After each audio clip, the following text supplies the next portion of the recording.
That up to you. Hi. Bye. Thank you.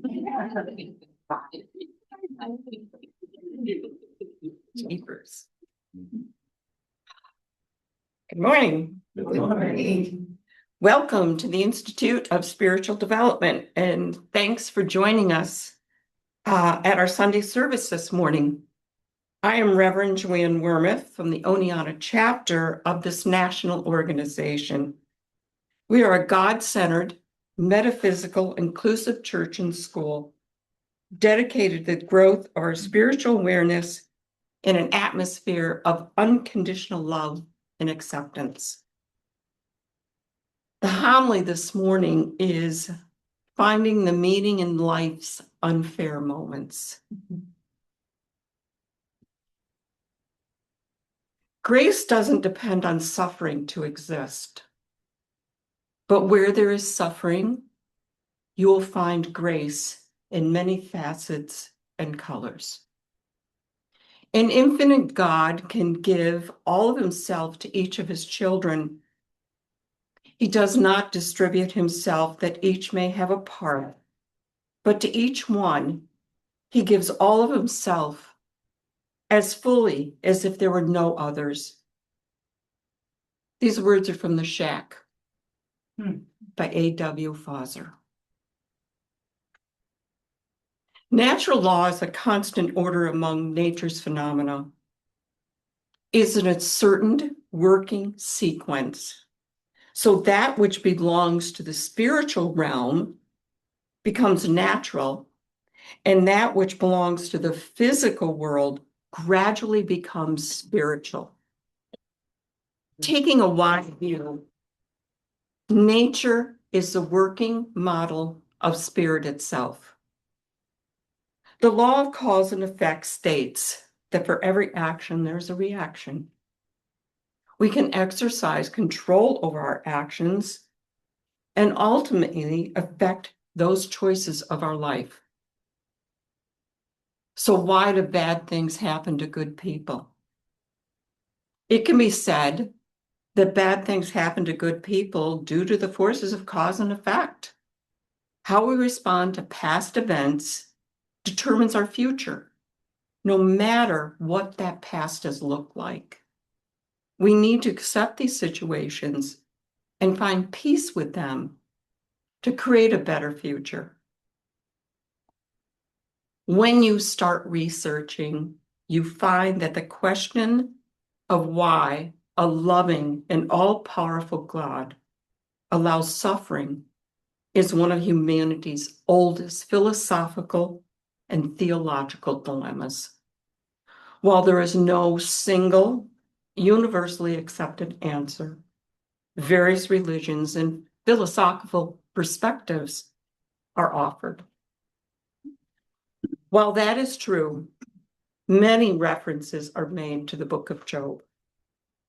This is a profound exploration of why innocent people suffer and the limits to human understanding. The book of Job tells the story of a righteous man who loses everything: wealth, family, health, yet he refuses to curse God. Ultimately, the book of Job teaches the importance of trusting wisdom. In my research, in my study of this topic, I've encountered incredibly complicated and in-depth descriptions of the story of Job. And I've gone to the Bible to read the story of Job. And I'm not a Bible expert by any. But when I put something out that I'm interested in and I'm studying, and it's amazing where things come to me. And this spring I was reading a book called The Forest of Vanishing Stars for Crystal Harmel, and she's one of my favorite historical novelists. But at the end of her book, she always goes into where the facts are, that her research, where the facts lay in the fiction.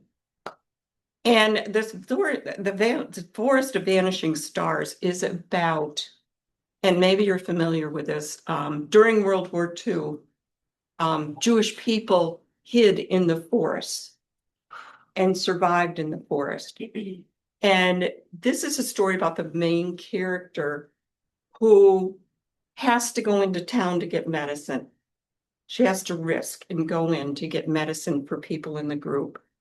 And she encounters a group of nuns. And these nuns have signed a pact with the Nazis that if they will sacrifice their lives for the Jewish members of this community. And the main character is trying to understand this. And the nun says to her, do you know the story of Job? And she says, yes. And this is what the nun tells her. Then you know that God protected Job and Job prospered. Job was a good man. The Old Testament describes him as blameless and upright, a man who feared God and shunned evil. Satan came to God, and God gave Satan permission to test Job, to test his faith by taking everything from him but his own life. And Satan did, taking all Job held dear.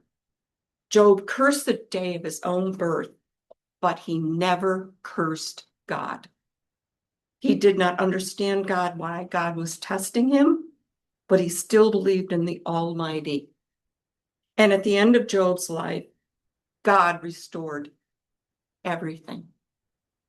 Now, I was reading this at like at 10, 11 at night, and it's the end of a chapter, and I'm going, you can't go on. How to just get this down? I mean, this is so perfect. So where do you go when hardship or tragedies happen? Do you pull inside yourself?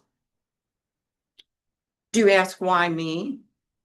Or why is my life so hard? Do you think you're being punished? Perhaps even singled out? Or do you seek the support of family and close friends? Do you rely on your faith? Do you have a faith community to reach out to? We can't pray that God make our lives free of problems. That won't happen. We can't help ask him to make us or those we love free from disease. Can't do that either. We certainly can't ask him to put a magic spell around us so that the bad stuff only happens to the other people. I'm not thinking that any of us really think that's a viable option. It is said that people who pray for miracles usually don't get miracles. People who pray for courage, for the strength to face the unbearable, for the grace to remember what they have left instead of what they have lost, those people often find their prayers answered. And I was going to, at this point, give you a little bit of my own personal story that's led me to study this topic for almost 20 years. But I'm not going to go into great detail. It was the second half of 2008. And it was just one of those years, and I know others of you, I know your stories well enough to know that you've dealt with these things too, or it's just like one thing after another, right? And sometime shortly after the start of the new year in 2009, a dear friend and colleague of mine handed me this piece of paper and said, you have to read this book. And at that point in my life, I'm thinking, read a book. When am I going to read a book? So I got the book. Maybe some of you are familiar with it. Yeah. It's probably my second or third copy because I had this bad habit at one point of giving it to other people. I think you got a copy. I've read it cover to cover at least 3 times. And as you can see, I've stopped giving my copy away. And it's also highlighted. It's not only mark that's highlighted. This book was written by Rabbi Harold Kushner and published in 1981. Kushner wrote the book after his son's death from a rare genetic disease. In it, he offers a humane, non-judgmental perspective on suffering. He suggests that we shift our focus from divine punishment to finding meaning and support in life's unfair moments. Kushner rejects the concept of divine punishment, challenging the traditional idea that God punishes people through suffering. He argues that God is not all-powerful and doesn't control the world's natural order. He encourages people to move past asking the question, why? Instead, focus on finding strength, community, and the meaning in the aftermath of tragedy. He redefines God's role as a source of comfort and support, not an enforcer of justice who orchestrates suffering. He emphasizes that individuals in pain need consolation and reassurance of their worth more than complex theological explanations. It is understandable that the outcry from a sick or suffering person might be, "Oh, what did I do to deserve this?" Perhaps this is really the wrong question. Being sick or healthy is not a matter of what God decides that we deserve. Let me suggest a better question. If this happened to me, what do I do now? And who is there out there to help me do it?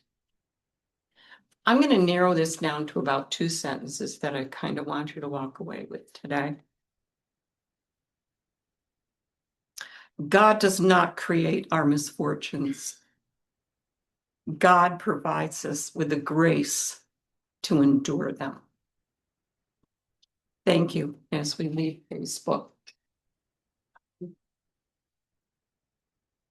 I need to say